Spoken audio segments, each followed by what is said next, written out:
Hi guys, welcome back to my channel. In today's video, I am going to talk to you about six tips on getting started in the fashion design industry, business, job, to help you go down the path of that career if it is something that interests you.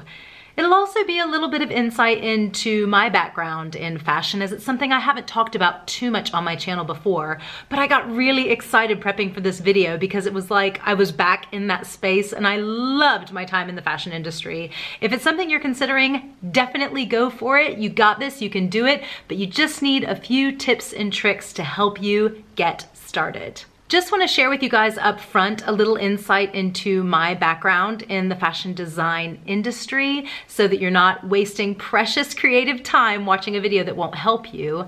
I'll give you a little bit of background. I worked in New York City from 2003 to 2010 working in fashion and design.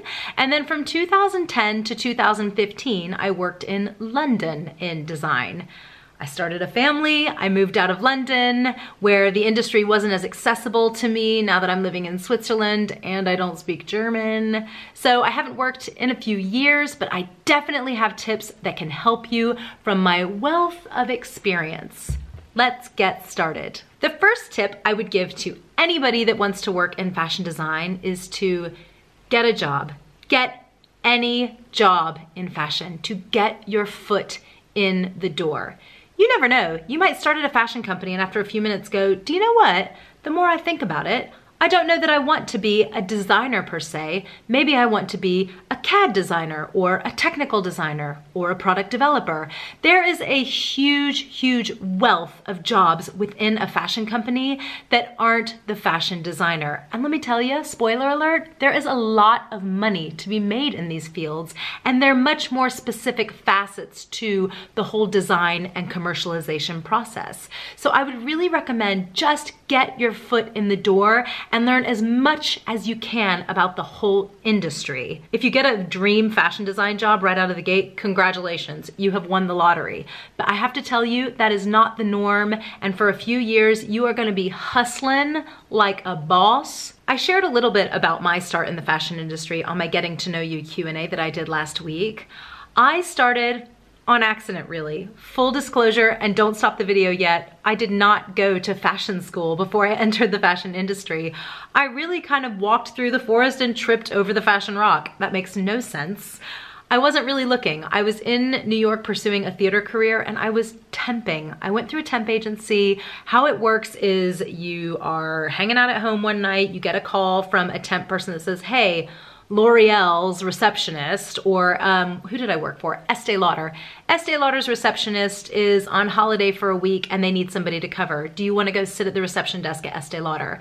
Being from a small town in North Carolina and somebody telling me, do you want to go sit in the corporate headquarters for Estee Lauder makeup and see all these industry types walking around in the buzz? Yes, please. Loved it. It was a paycheck while I auditioned for shows and I absolutely loved it. For me, that is how I got my foot into the door and how I went into fashion. So if you are struggling and you're just waiting for all these design interviews, maybe consider getting a temp position. You'll get access and visibility to all the major brands and you'll meet people. Networking is so key. And don't just put all your trust in LinkedIn. Never underestimate the power of face-to-face contact with people and how far that will take you. So I was temping, and one of the temp jobs I got was to go and work reception at J.Lo by Jennifer Lopez.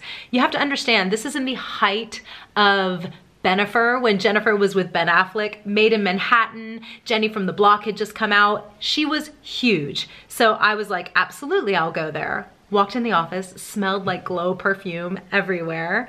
And I was there for, I think, a week and a half, maybe 2 weeks, working the front reception desk. Now what this meant for me was people were coming and going all the time. And one of those people was the CEO of the company. Luck would have it, her assistant had just resigned. Devil Wears Prada, I know, it was that. It totally was that. She approached my temp representative and said, I'm looking for a new assistant. I am really happy with the person who is temping at our reception desk. Do you want to ask her if she would like to come and be my assistant? Insane. absolutely insane luck. I cannot even tell you. I decided this was a big fork in the road for me. Was I going to continue down the theater route, or was I going to take this full-time position, get a solid paycheck? I was so broke in New York, and try this whole fashion thing. Who doesn't love fashion? I mean, I never really aspired to it. I know, you can hate me, but I got this awesome dream job. I took it. I became her assistant, and I was so lucky because, like I said before, foot in the door, I got to learn every facet of the industry through the eyes of a CEO. Can you imagine? I got to hear ideas on a very top line level about concept and merchandising, commercialization, how factories work, how sourcing works, negotiating materials, everything. So I was very well equipped with the knowledge I needed for success in future job interviews. From there, I was approached by a larger company called Coach. Their head of design needed a new assistant, and I went in and interviewed for that job, and I got it based on my executive assistant background. From there, I had the most incredible mentor, and I'm so lucky. My boss at Coach said, hey, if you want to try your hand at design, I will mentor you. And I don't know what his reason was to be so kind and take me under his wing and make me like his little apprentice. But for whatever reason, I was able to learn the ins and outs of design. I started going to Parsons, the new school in New York, for night classes so that I could learn sketching, CAD illustration. I taught myself in Illustrator.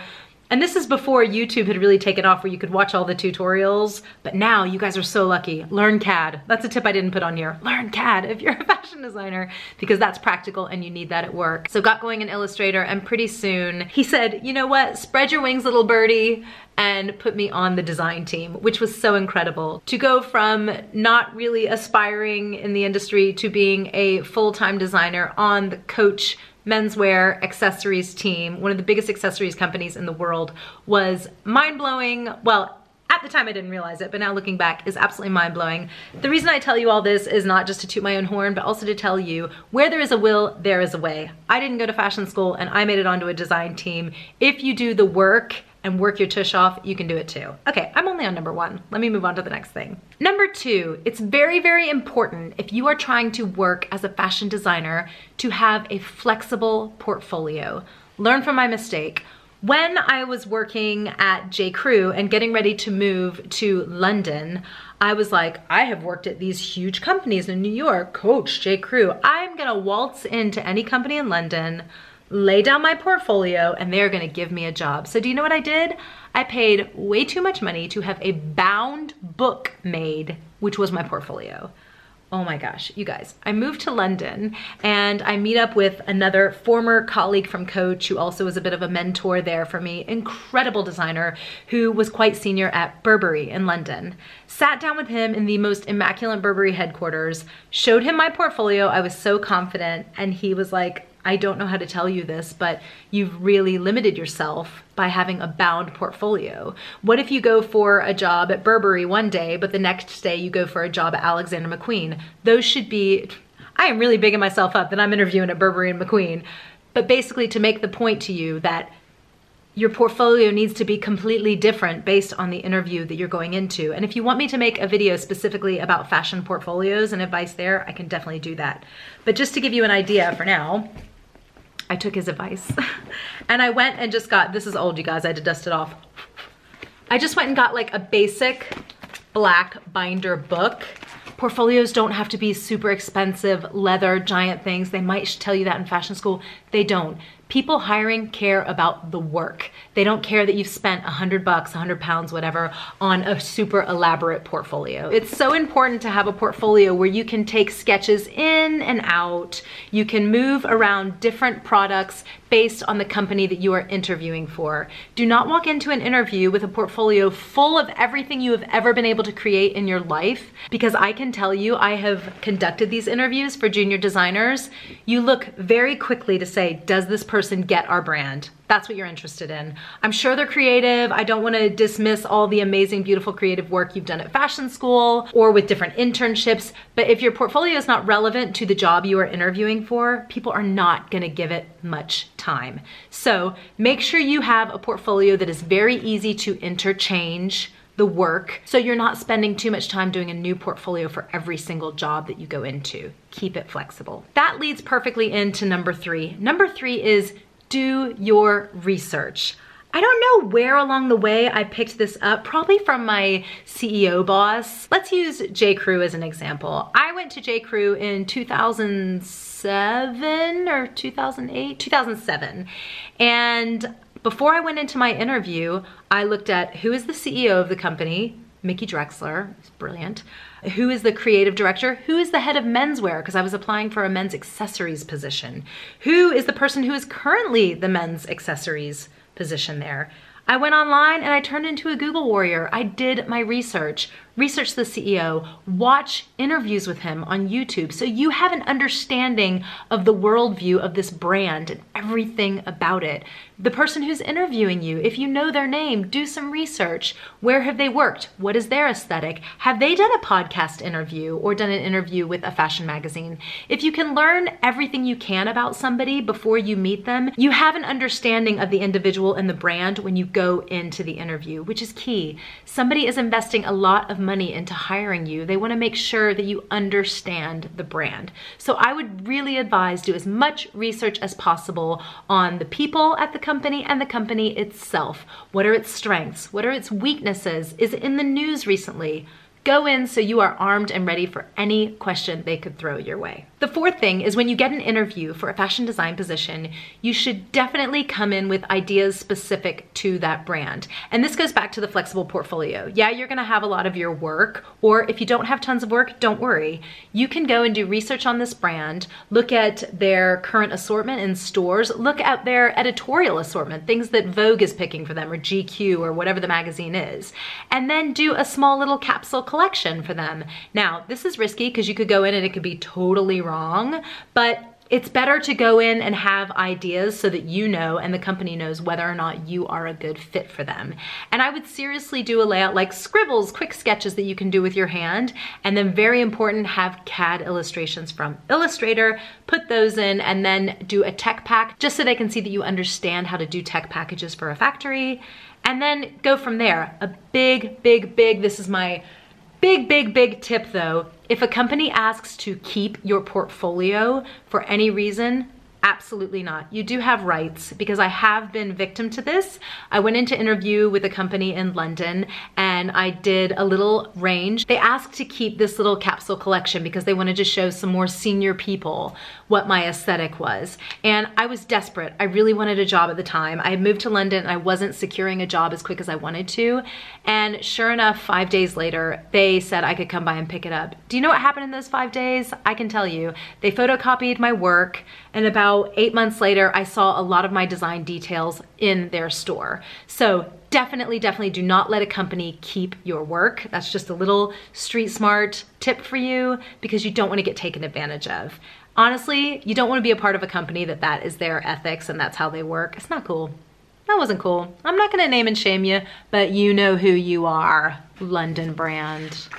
And you're not a small brand either. You can afford to hire a designer. Don't just call people in for interviews and then take their work. It's not cool. Another thing, if you're trying to make it in the fashion design industry, is to check your ego at the door. Fashion industry, they've got enough egos. And I can tell you from experience, because before I went to Coach, I was this little humble mouse workhorse. I would do anything. If you wanted a copy of this page from a magazine, a color photocopy, I would give you 100%, 150%, 150%, different scales of the image, like 8 different options. So when I took it back, they had lots of choices. I worked my off when I was at Coach. Now, when I went to J. Crew, I don't know. I let the fashion industry definitely go to my head a little bit. I thought I was like big hot shot from Coach. And by the time I got to J. Crew, I had a bit of an ego. And I can tell you, I have worked as a humble workhorse, and I've also worked with a big ego. And I can tell you, you make a lot more friends when you are humble and down to earth than you do when you have an ego. It's not good. You're miserable. Everybody around you is miserable. I would not advise it. And for anybody I was a jerk to, I'm really sorry. Not cool. Make sure you check your ego at the door. Ain't nobody got time for that. That applies to any job though, doesn't it? If you get a designer interview and you are lucky enough for them to ask you to do a few pieces, or as they say in the biz, a project as a next round of interviewing, if they ask for A, B, and C, I would definitely do A, B, and C and have that package for them, but then, what did we used to call this at Coach? The Renegade Collection. You'd go into a meeting, you'd have your big ideas to present to the creative director. If he didn't like them, you always had something in your back pocket that you could pull out. So if they didn't like this print, oh, do you know, I was thinking that might be the way we were feeling, and I thought a little about that, so I've just done this little extra thing. It doesn't hurt to have in the interview that back pocket of ideas, just in case it's not going down and they're not feeling it.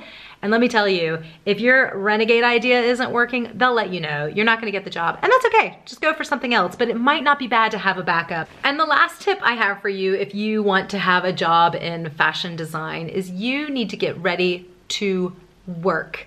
You have to work your tush off when you work in design. It is not a cakewalk. It is not what you see in the movies, and it is not just from super beautiful conceptual sketch to runway. There is a lot of stuff that happens in between. So if you're out there and you're trying to get into fashion design, absolutely go for it. You've got this. You can own New York City, London, Paris, Milan. You're fabulous, darling. But you're gonna have to put in the work. Please leave in the comments below, have you had experience in the fashion industry? Are you an aspiring designer? I wanna hear from you. I wanna know what your path is, and if there's anything you would like a video about for me to be more specific, I definitely wanna help. I've never really talked about this much on my channel, but I forget how much experience I do have with it. So use me, people. If you are new to my channel, thanks so much for stopping by. My name is Eileen. You can find me here and over on Instagram at Eileen Vincett. I post videos on Monday, Wednesday, and Friday, and I would absolutely love to have you. Thanks so much for watching, guys. I will talk to you soon. Take care. Bye.